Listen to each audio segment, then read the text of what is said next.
for asking them at the end. I also want to thank Kath and Matthew for running the show. I'm now going to share a screen.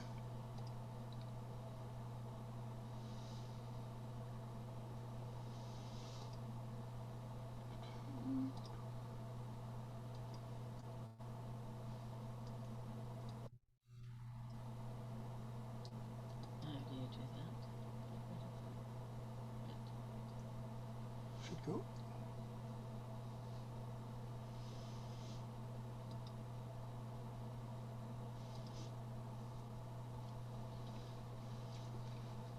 Is that it? Yes.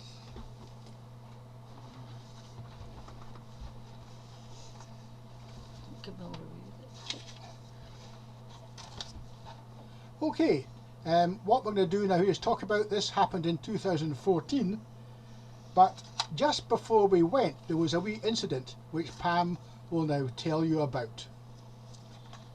Well, 2014 was going to be a different holiday, but in June 2014 I was rescued by the Patterdale Mountain Rescue Team in the Lake District, having sustained a broken leg in a fall. Our holiday was almost cancelled, but with the plaster off and the OK from the doctors, we went ahead, though not too much walking because of this. This map shows us all the national parks that we visited, and we also mentioned a few other places that we visited also. So it was quite a big tour, fly drive, and then all accommodation set up for us. We spent a long time planning this, so we bought all the guidebooks, we got the maps, so we could better understand what we saw when we got there. However, it's good to be the beginning. So we decided to travel from Dunsker using our bus pass. So this is a Dunsker bus stop with our packagings, and the bus stopped and the driver said to me as I gave him my bus pass, "Where are you going?" And I said to him, "San Francisco." And he said, "You can't get there with a bus pass, son." However, we flew from, we got from Dunsker down to Dumfries to Glasgow on our bus passes. We had a night out in Glasgow, and then we get up at 4 o'clock in the morning to get the bus across to Edinburgh. And from Edinburgh Airport we flew to London, changed flights, and then we flew to San Francisco. We got there a bit tired, had a drink in the hotel, then had a Chinese meal, and then early bed. Next morning we wake up in San Francisco. If you've left your heart in San Francisco, we found it on the foreshore. So we had a typical American breakfast. So we started our day with eggs, bacon, sausage, French toast, all with maple syrup poured on top of all of it, and coffee for $26. As most places we go to, we try to do a city tour first, just to learn the layout of Los Angeles. No, San Francisco. Sorry, San Francisco.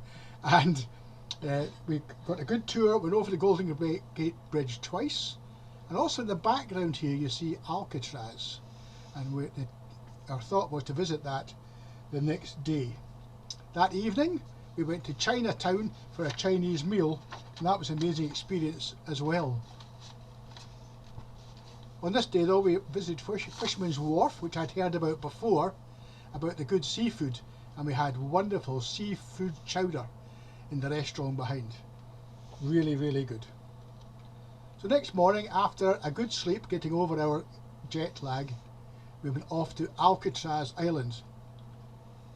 Fortunately, I'd booked this from Dunsker because it's very, very popular, and you cannot turn up on the day and just get on a ferry. All the ferries are fully booked months in advance. So we landed on the island. It's also a national park with national park wardens. We explained what we could and couldn't do, and then we took transport up to the top of the island where all the cells were. These are the cells. They were in individual cells, and these were for the worst criminals in the USA. So they were individually slammed up. and the warden there showed us how they slammed all the doors, and they were designed to make a lot of noise deliberately so that they knew they were incarcerated and they were banged up literally. However, 3 people did manage to escape from here by digging a hole through the back wall below where that sink is.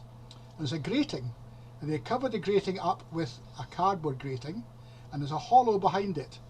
So they left their bed with a paper mache head on the pillow, 3 of them. Behind it there's a narrow passage. They got through the passage, and they'd made a raft out of inflatable tire ends, and they escaped, and no one ever saw them again. They might well have drowned, but there are rumours that they didn't drown. This next slide is one you'll see a lot. When we move places, this is the slide you see. So we got up, went down to the car hire, picked up the car. They did say we could get an upgrade, which I'm glad we did, and off we went to our next site, which Pam will tell you about. So on leaving San Francisco, we had a 4-hour drive in our air-conditioned, comfortable hire car to Yosemite National Park. We bought park passes for $80, and that was for all the parks that we were planning to visit on our trip. Our hotel was called Our hotel was called Cedar Lodge, and it was at the park entrance. It was very comfortable, fairly basic, but quite comfortable and pleasant. It had a swimming pool as well, and easy access because it was right at the entrance into the park. However, after our trip, Colin, who had known all the time, informed me that it had been the site of a murder in 1990. It was the caretaker that did it, but the caretaker had been replaced by the time we went, so we were quite safe. All the parks had very good signage and visitor centre. I'll let you read this slide.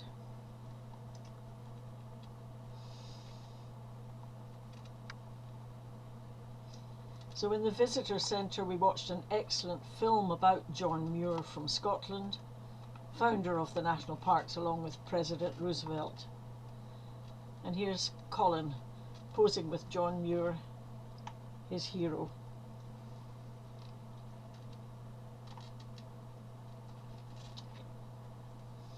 We left our car in the car park and used the free park shuttle buses to visit and walk around, looking for wildlife and admiring the wonderful scenery.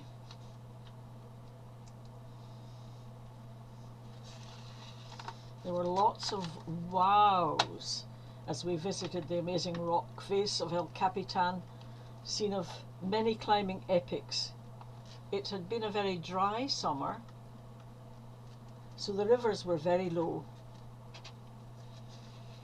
and some of them were even dry.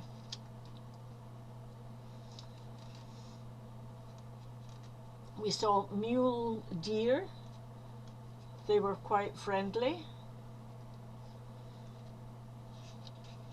They were also frequenting the picnic places, and this one was licking the top of the barbecue.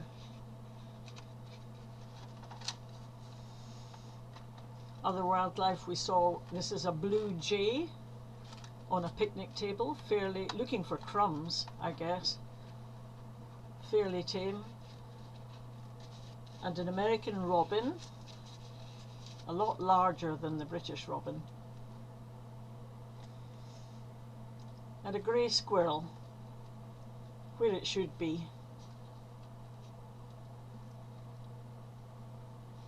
Then we went on to the wilderness. It wasn't too wild because you could actually drive there and park your car.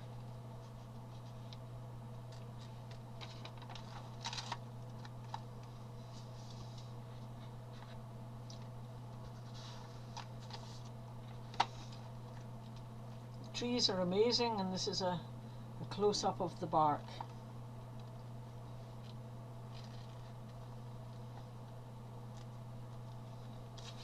This is Half Dome, and we viewed this from Glacier Point, which we had driven up to.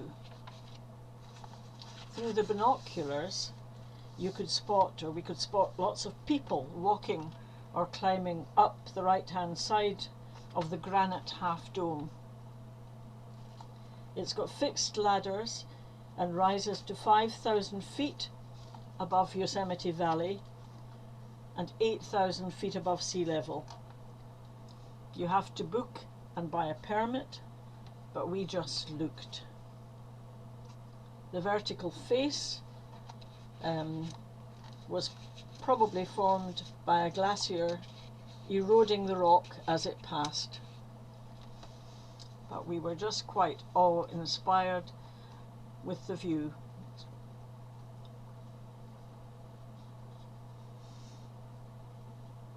You could also get married there.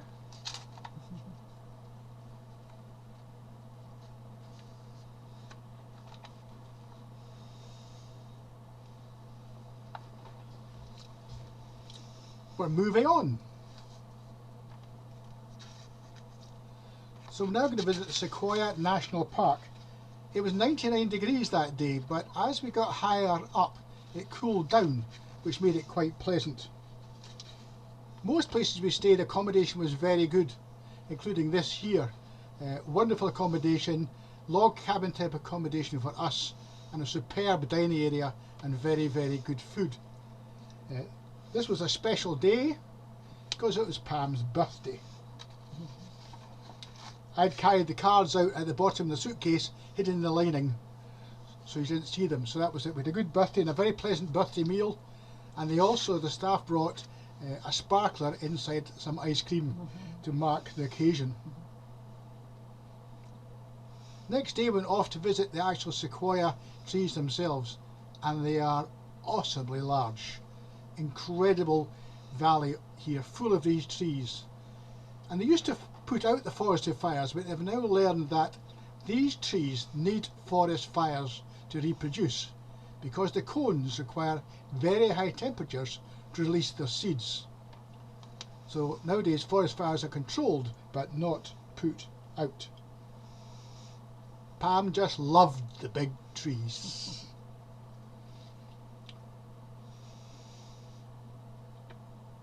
We are self-admitted tree huggers.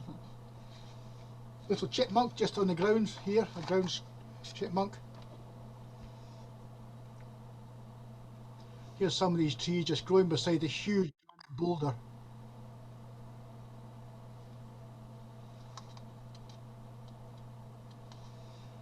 And then we went to visit the Sherman tree, and this is I'll let you read the text actually.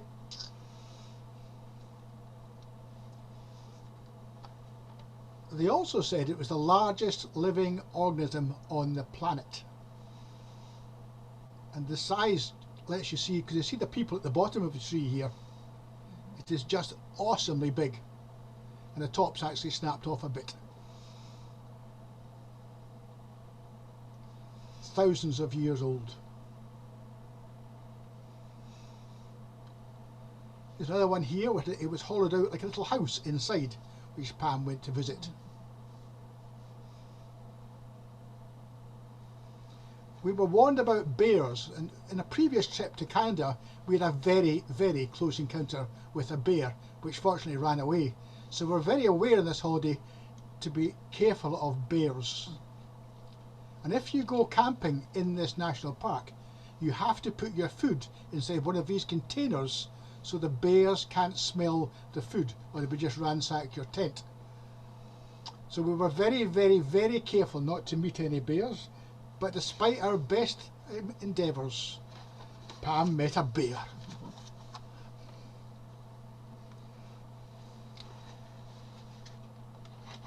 So, off we go again. And we're on the road again. This time we're heading to Death Valley National Park, homeland of the Shoshone Indians. We are below sea level now, and heading to our hotel in Furnace Creek. The hint is in the name. There's Colin on our little balcony. The area around the hotel is well watered and houses a golf course. We didn't see anybody using it while we were there. It was far too hot. Death Valley is made up of undulating dunes which move in waves across the vast sea of sand. Wind shapes and reshapes the land continuously, first piling up, then blowing away sand and dust.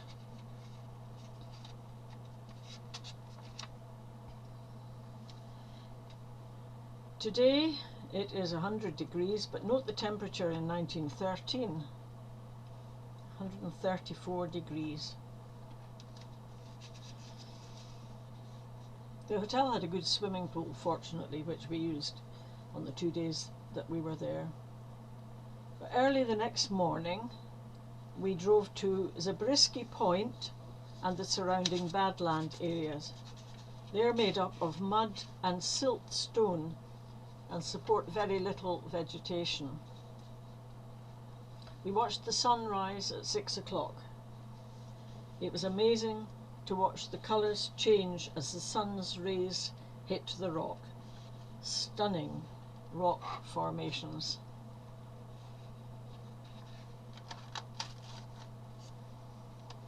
We stayed to watch the sun till it was quite high, and returned to our hotel for breakfast, and then we come out to the desert again. Badwater Basin is the lowest point in the Western Hemisphere, 282 feet below sea level. You're well warned about the dangers of extreme heat.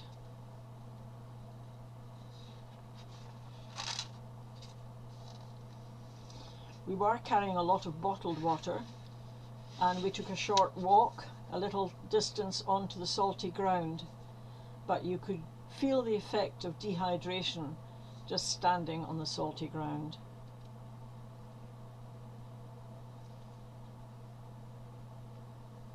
Then we got back into our air-conditioned car, and as we drove around to see the Artist's Palette route, we were very aware that we did not want to break down. This is minerals coming to the surface and creating these fabulous colours.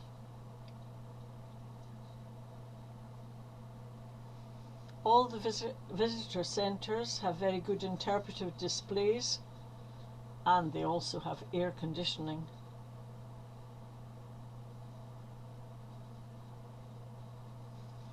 And then we go back to our hotel and see this little roadrunner trotting along.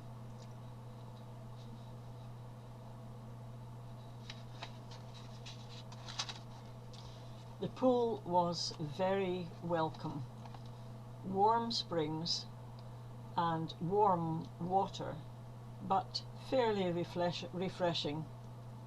The problem for me, though, was getting into it.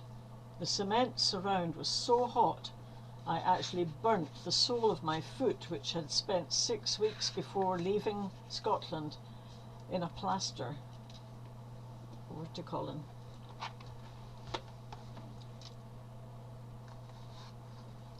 So we're on the road again now, and we're off to see a different sort of wildlife. We go to Las Vegas for 1 night only and stayed in the MGM Hotel, which is ginormous, as are the roads. It's an amazing place, sort of built on the middle of the desert,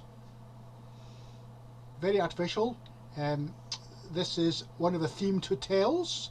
A lot are themed, and there's a monorail goes around the place. There's pipe music all the time. No matter where you walk, there's pipe music all of the time.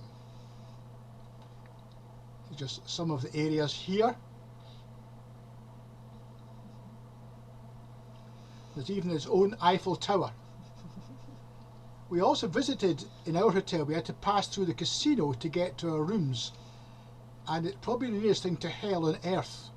They're large, gigantic rooms with thousands of people, no natural light, full of cigarette smoke, they pump oxygen to keep people awake, and people gambling away vast amounts of money. We didn't gamble, and we just passed through as quickly as we could. We got one surprise though. We met up with Jamie, our younger son, who was working in Las Vegas at the Interbike exhibition. So when we were planning this, he said, "Oh, I'll be there, Dad and Mum, so let's meet up." So we met up for dinner, and Jamie paid.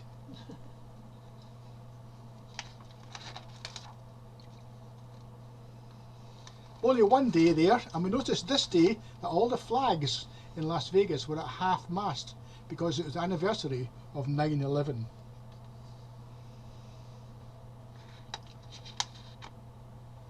Now we're going to visit a set of canyons that we will visit on this part of the trip.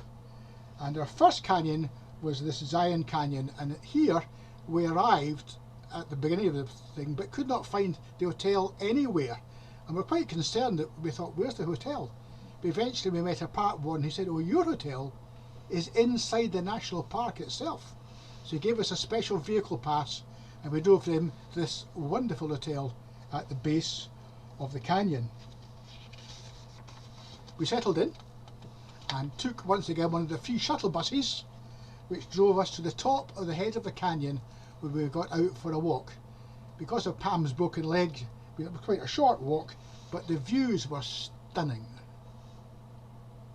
You can see these amazing sandstone cliffs, and by this time, because of the sun starting to set, we were in the shade, which was reasonably cool, but the views were still absolutely amazing. I think in a cooler time of the year it's a well-known rock climbing area, but you would have fried. Here we go, just wonderful. And not long after this the footpath stopped because you couldn't get all the way up the canyon. Some wildlife about, more mule deer around, quite confiding, but I was more impressed by the wildflowers. The floor was carpeted by wildflowers. Some sort of aster here. I think this is called an Indian paintbrush. And here with the arrow to let you see it, we saw a bighorn sheep on the side of the canyon wall, just walking about. The hotel was very, very good, and it served good cocktails. So Pam had a cocktail to start this meal, and she had the same cocktail at the end. But we were on holiday. Next day we're on the road again, off to a different canyon. So we're off to Bryce Canyon, and this time we're at 8,000 feet, and the hotel's on the top of the rim, not the bottom of the rim. Here's an accommodation. Superb accommodation again, just we couldn't fault it at all. Comfortable, clean, wonderful views in every way. So we settled in, and then we went for a walk, and there's good warnings, there's slightly scary signs here saying clearly if you walk on the top of this canyon rim in lightning, you're liable to be dead. It made the point. Like most national parks, the park wardens gave talks. They were all absolutely excellent talks. And here it was a talk about the geology of this canyon. They also that night gave a talk about snakes, which was a tad scary. Although we saw no snakes at all in the whole journey, sadly. Here's the view from the top, looking down into Bryce Canyon. It was recommended that we got up at dawn or before dawn and walked to the canyon rim to watch what happens when the sun hits these shapes. These shapes are called hoodoos first thing. So we got up before dawn, and being at 8,000 feet it was really cold, and we didn't have winter type kit, so we just sort of shivered until the sunrise began. Just stunning, fabulous sunrise. And after a few hours or minutes, here comes the sun. So the sun came over the edge of the ridge and hit the canyon, and the effect was stunning. Just look at that. So these are all these hoodoos, sandstone hoodoos, which have eroded down from the top layer. They've eroded down the way, and just as the sun came up, it was amazing. As the sun got higher, it lost intensity of colour, but it was still wonderful to see. And you can see, I don't know if you can actually see, I'll point out here, there are people walking. There's walking trails and horse trails through the national park. We didn't partake of that. But just another amazing piece of scenery, another amazing national park. So next morning, we're up and away again. Over to Pam. So we're back on the road again, this time heading to Lake Powell, Glen Canyon. Lake Powell was formed by the damming of Glen Canyon in 1963. Lake Powell is 185 miles long. The Colorado River flows in at one point and comes out through the dam here and is controlled at the other end. It was very controversial damming this canyon and making this bridge and dam, but obviously they people that were planning to do it managed to get permission, and it's very much a recreation area. We explored the canyon by boat, which was quite interesting because you could then sail in, next one, yeah, very close to the rock. But of course, a lot of, I think the lake is quite deep. We stayed in a very comfortable hotel in Page, the town of Page, and really enjoyed this view of the canyons from a boat. Now, before we go to the next place, I'm going to talk a wee bit about the structures of the rock. So they're called mesas, or butts, and spires. You can see the spires, the hoodoos in Bryce Canyon. Mesas and butts are often results of land being forced up by geological forces, or hard rock remains left behind as the large plains cracked and eroded away over time. So on our road again, this time we're heading to Monument Valley. We check into this hotel on the right hand side. It's called the View Hotel, and it's owned and run by the Navajo people. There's no alcohol available. I think that's Colin on the balcony. We were carrying our own bottle of wine, which we thoroughly enjoyed as we sat on the balcony watching the sunset. This structure is called the left mitten, and there's the right mitten with the shadow of the other one on it. We drove the following day to an original trading post at Golding's Lodge. It's now a museum, but it's an area in which we expected to see John Wayne coming riding along. Oh, and there he is. From the 30s, Hollywood has used these breathtaking vistas in Monument Valley for hundreds of cowboy films, TV shows and commercials. Just beside Golding's trading post, we met and spoke to this little Navajo lady. She wasn't in the official shop, she was sitting at the roadside.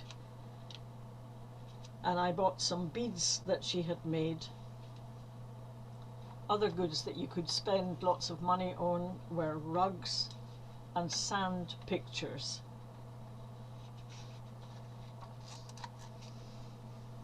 On our way out of Monument Valley, we passed this one and of course had to stop and take a photograph of the sign of Mitchell Butt.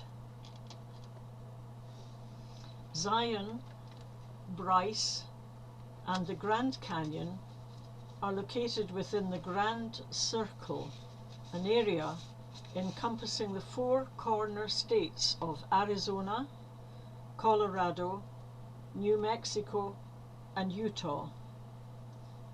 And we are on the road again.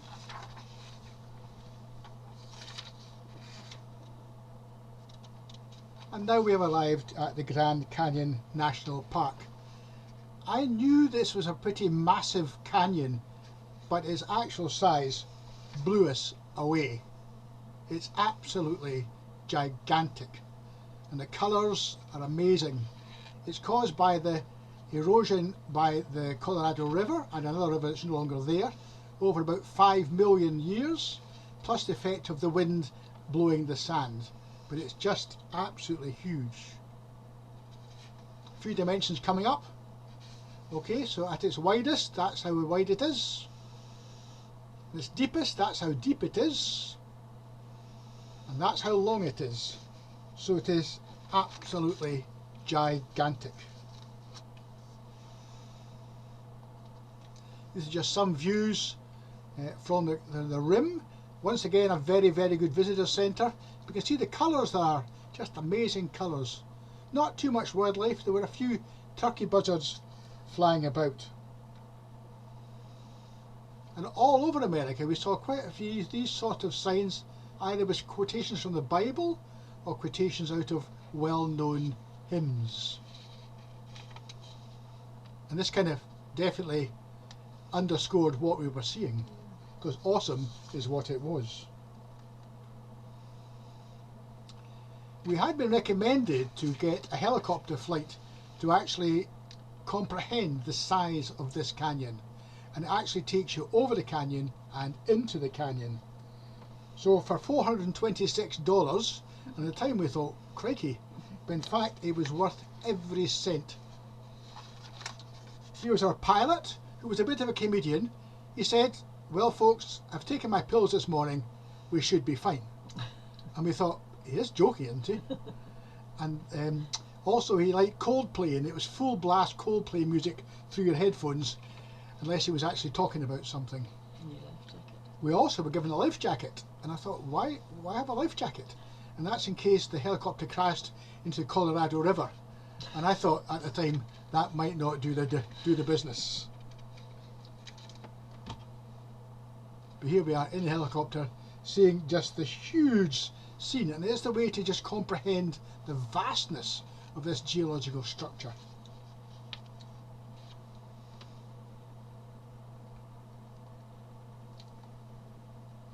After this we went back to our hotel and we thought, let's go for a swim. And sorry, here's a few signs from the helicopter. Sorry, I'm getting ahead of myself. So you can see the river, the Colorado below here, side rivers, remains of some structure here as well. You can hike or take horses into the bottom of the canyon and hike back up again, and of course you can go down on a raft down the Colorado River, which would be amazing.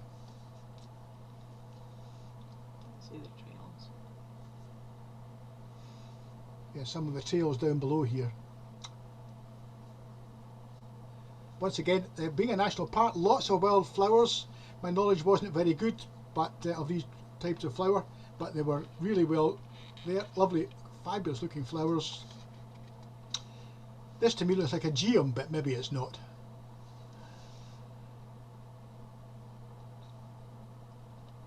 Just a very impressive range of plants. As we left the park that night, we saw this elk just beside the road, and it's huge. It's about 6 feet high. So we're going back to the hotel for a swim, to be told, oh, sorry, we've closed the pool for the season. So what Pam and I did is just that night we went back up to the rim of the canyon and just sat and ogled. Here's a few pictures.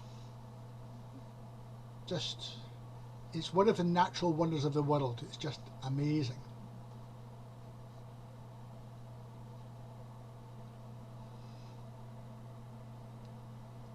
Pretty impressive effect of water.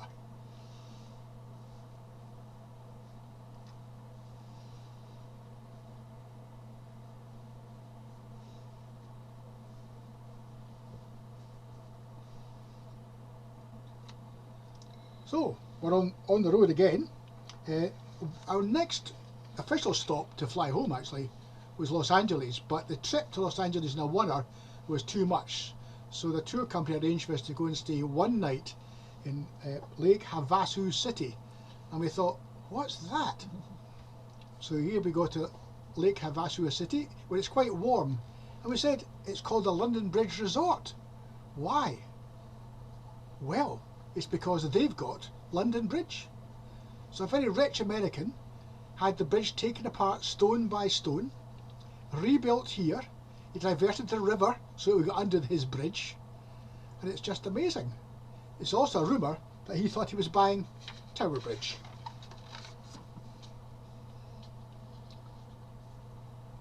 Here we go, on the road again, making for Los Angeles and back to Pam. So we're on the final leg of our journey, heading to Los Angeles. It was a big journey. The road was not always like that. The road became increasingly busy, from 2 lanes to 7 lanes each way, and thank goodness for our GPS, which navigated us to our hotel, the Sheraton, close to Universal Studios, where we checked in and cooled off with a swim and then a relaxing meal with wine. We had arranged to take a city tour, and the following morning saw us checking out the stars on the Walk of Fame and Theatreland, and then we drove along Sunset Boulevard up to Beverly Hills and West Hollywood, peering through bushes and locked gates to the homes of the super rich.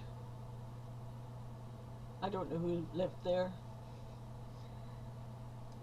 And then down to the Pacific for a blow on Venice Beach, where we watched the bodybuilders strutting their stuff, and then on to Santa Monica Pier. Santa Monica Pier is the end of Route 66, and we had a traditional burger for lunch on Santa Monica Pier.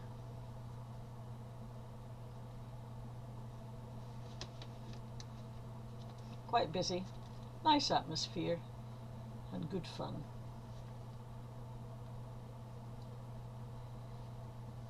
And then we went back to the hotel for a swim and took a bus,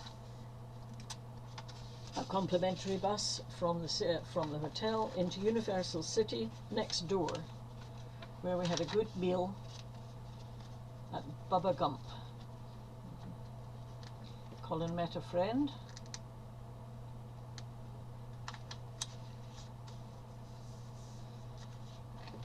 And then we returned home to the hotel after our mojitos.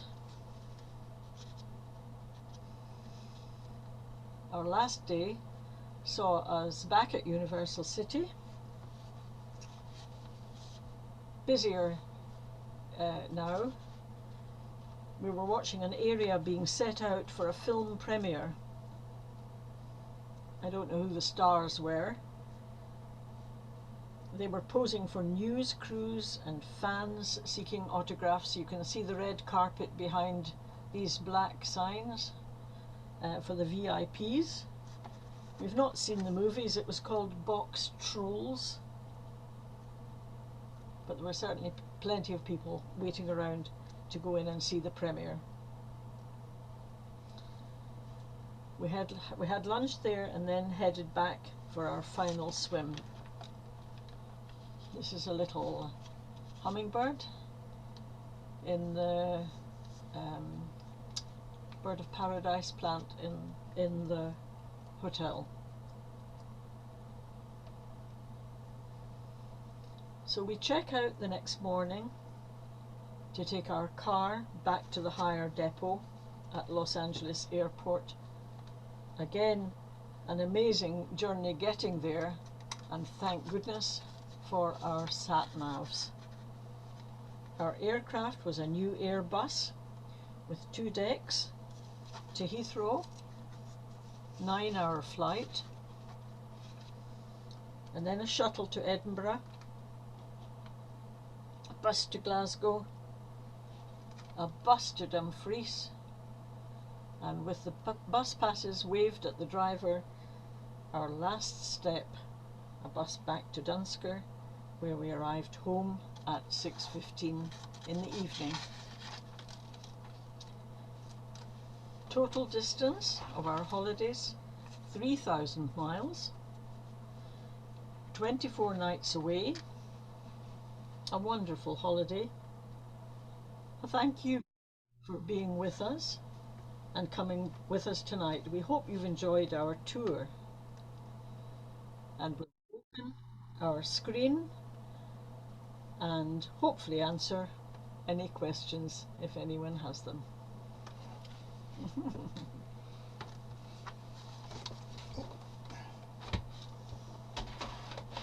you open the... So thank you, Emily. Any questions there are? I think Kath and Matthew will try to spot you if you put your hand up if there's any questions. Well, there's quite a few. Well, we've got 2 screens to look at.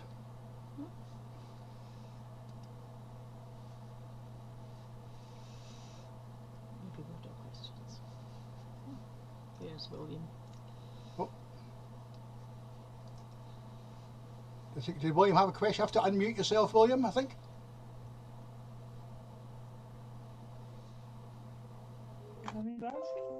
There you are, maybe, William. Yeah. How many of those parks you were in, Colin, had John Muir an association with? Quite a few, mainly the ones around Yosemite and Sequoia. But I had a conversation with a park warden who didn't know that John Muir was Scottish, and he does now. But obviously he was absolutely fundamental in creating those national parks. And if you never read his books are worth reading. Yes. Thanks, William.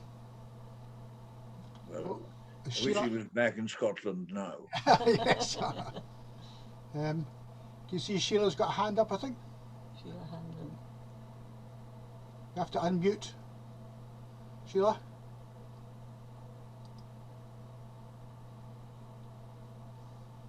Oh, Where's she gone? I've lost her. Can you hear her, Sheila? Sheila Hanlon. We've lost Sheila. She's in the bottom corner there. All right. Oh, okay. Oh, Chris, hang on. Can you unmute, Chris? You are unmuted. Okay. Yes. I was wondering, Colin, you said the tour company, and I was wondering if you had chosen where you were going and how long you were going to spend in each place, and how you decided how long you were going to spend, because it looked to me as if you could spend months everywhere. No, good question. We went with Trailfinders, and we sat down with one of our advisors in Glasgow, and we had a rough idea where we wanted to go. They came up with other ideas and how long we wanted, or actually it was how much we could afford, what we could go and see, and how long we stayed in each place. And in fact it worked out very well, because this advisor came up with national parks I'd never heard of before.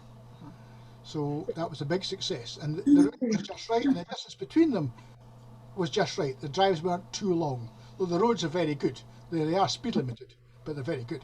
But we had booked it before I had broken my leg. Yes, that's true. So we did curtail our walking very much. Right. Okay, thank you.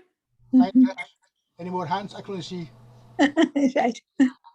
Oh, Sheila, okay, do you want to? Yes, I found you again. Sorry, Oh, Sheila, on my iPhone. I thought that was a wonderful tour. We went as students in 1968 to wow. the Grand Canyon, San Francisco, and that, but it was by Greyhound bus. And we didn't have the luxury of the car, so it was lovely to see that all again. It was Thank you. just lovely. What did you? What was your best moment? What impressed you most? Oh, wow. If you could each choose something out of the holiday. Go on, Pam. Well, I think for me, Monument Valley was just Was it? absolutely astounding. I mean, they all were, but it was just absolutely amazing. And to see it at sunrise and sunset over these amazing structures was fabulous. Yeah, and for me, Yes. it was the first view of the Grand Canyon. Ah, yes, Away. yes, Phenomenal, isn't it? yes, yes, Incredible. It's like one of the wonders of the world. yes. Colin said, "Thank you." Yes, yes. It was, but what a wonderful and to drive. How did you find the driving? Great. The American drivers are very, very good. Better than here. And the cars, once I got used to an automatic car with the steering wheel on the wrong side, it was okay. And that was a drive out of San Francisco in rush hour, but it was quite an interesting challenge. Yes. Yes, Pam was quite quiet sometimes, but we Yes, I can believe that. But also, when you mentioned the Chinatown in San Francisco, the meals were fantastic. I still remember. yes, The Universal Studios, wow. No, that's great in the background. different to the Thank Chinese you. restaurants here, really. Yeah. Thank you. Okay. Any more questions? Are Kath and Matthew watching the screens as well? Good on you. That's fine. That's it. We're there. Right. Thank you all for being with us. Thanks to Kath and Matthew for controlling things as well. And Pam was nervous this afternoon, thought she may not sleep tonight, but I'm sure she'll be fine. So thanks very much, and thank you for joining us. I think Matthew will probably, or I can. Oh, Matthew, I think Matthew will close us down. Did you remember to record it, Matthew? Because I didn't. Yes, well done. Are you going to say a little bit about donating, possibly, Colin? I'm sure Robert's there desperate for you to do that. Well, most people had that on the letter I sent out. So it's got the links to the What's Giving page and the Facebook page. But also to say that for Dunscore Church, also to say if you're local, you can give money to Robert direct. If you can. It's not compulsory, I have to say. But Dunscore Church will take any money you've got. Thank you. Thanks, Matthew. Good. Thank you. We'll say goodbye.